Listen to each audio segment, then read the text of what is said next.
We are the car seat recycling team. This is Brandon, this is Jordan. They go to Brookswood, and I am Nathan, and I go to UConnect. So our design challenge statement is simple and straightforward.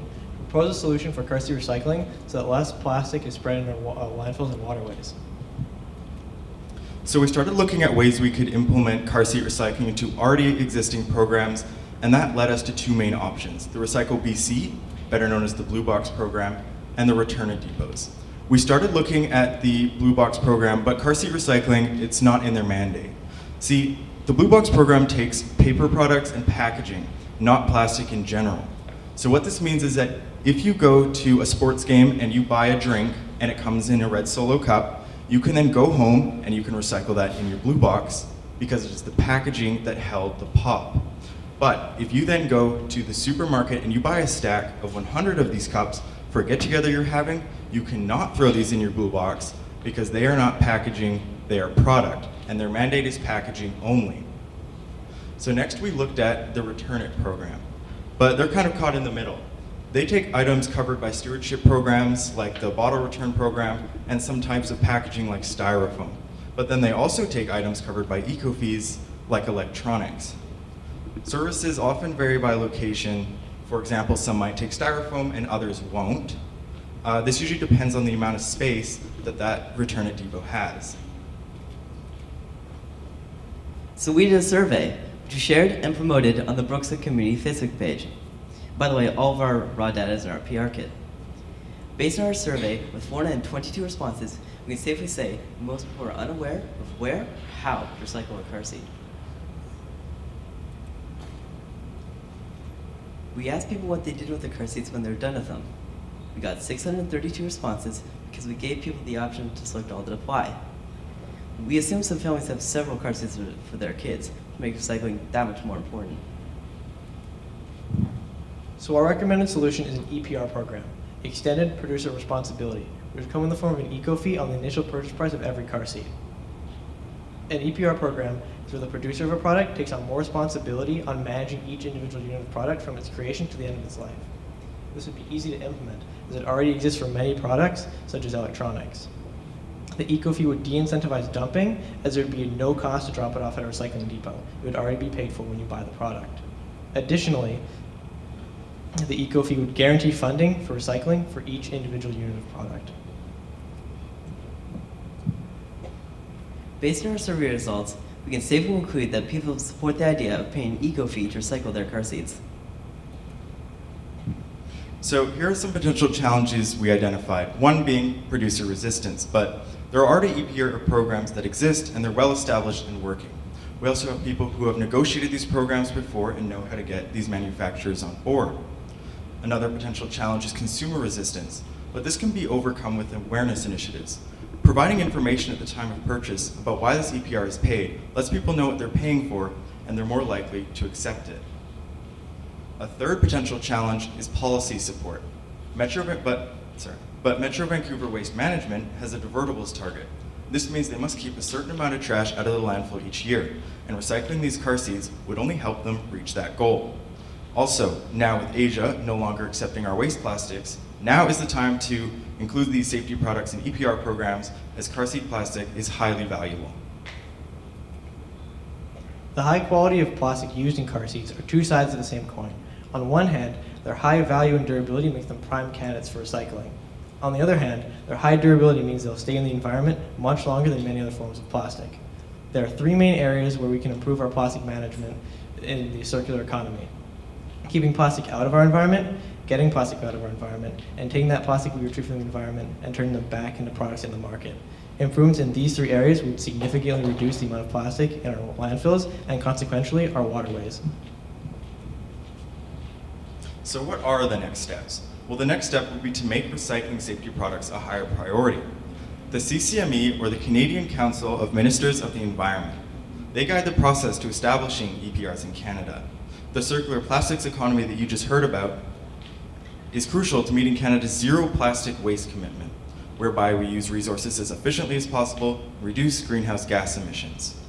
An important player in this is RCBC, or the Recycle Council of British Columbia. They are a facilitator to enable solutions for waste in BC, and they help to implement the programs the CCME puts in place. Since RCBC began tracking car seat recycling inquiries about 4 years ago, they've received over 6,000 of them. These car seats and other safety products like helmets are required to be replaced due to safety concerns, and because of this, there's no demand to recycle them. This makes consumers want to include them in recycling programs like the Blue Box because there's no other way to deal with these products when they have to be replaced. With almost 12 pounds of plastic in the one car seat we took apart, it's no wonder people want to include these in these programs. Thank you for taking the time to listen to our presentation. We would love to answer your questions.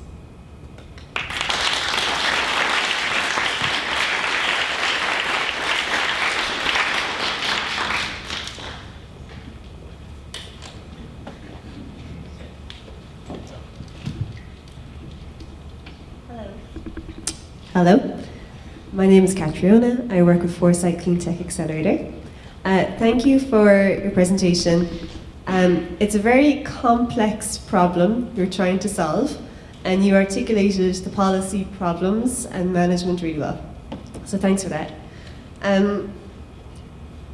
You sort of already answered it, actually. You said, I wanted to know if there's other types of safety products out there other than helmets and car seats.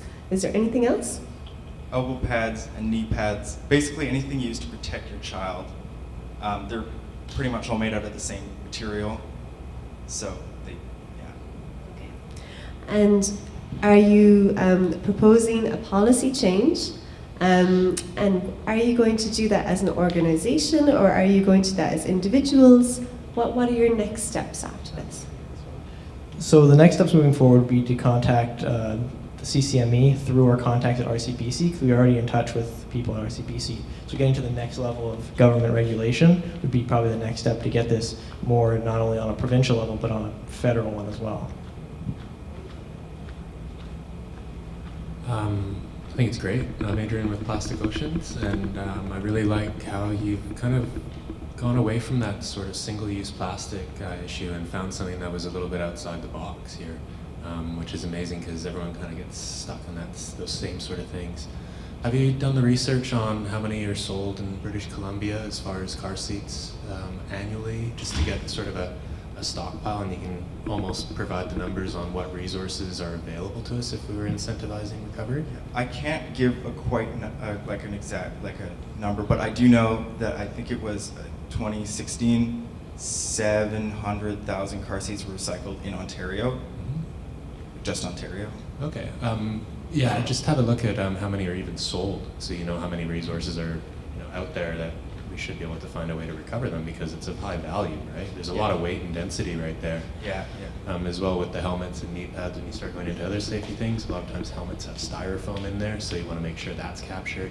Yeah. So yeah, I think it's a great angle to go for, and wish you the best of luck. Hi, everybody. My name is Alex. I'm the curator of the Ken Spencer Outdoor Science Park and the Our World Sustainability Gallery at Science World. I really loved about your presentation that you kind of saw a direct, and from your PR kit a little bit too, that you saw something in your own community that was kind of brought to you as an issue, or you noticed as an issue, and we're problematizing that to address something specific in your own community you saw. So just props for that one. And then yeah, I also had the question about kind of what numbers are we looking at, how many car seats get bought per year? And on the flip side of things, so this type of plastic you said is quite valuable. Like, what else does this type of plastic get used for? What could it be cycled back into? So this is safety plastic, which means that it's super high quality because it can't break. It has to stand up to UV, not forever, but for a decent amount of time. And it also has to not be toxic, right? This is, for kids, they chew on it and things like that. And so it's food grade, and food grade is the highest quality plastic. So this plastic will be able to be reused into things like Tupperware containers, really anything that you'd want, plastic plates, anything you'd want to eat off of. This can be used for practically anything. Great, thank you.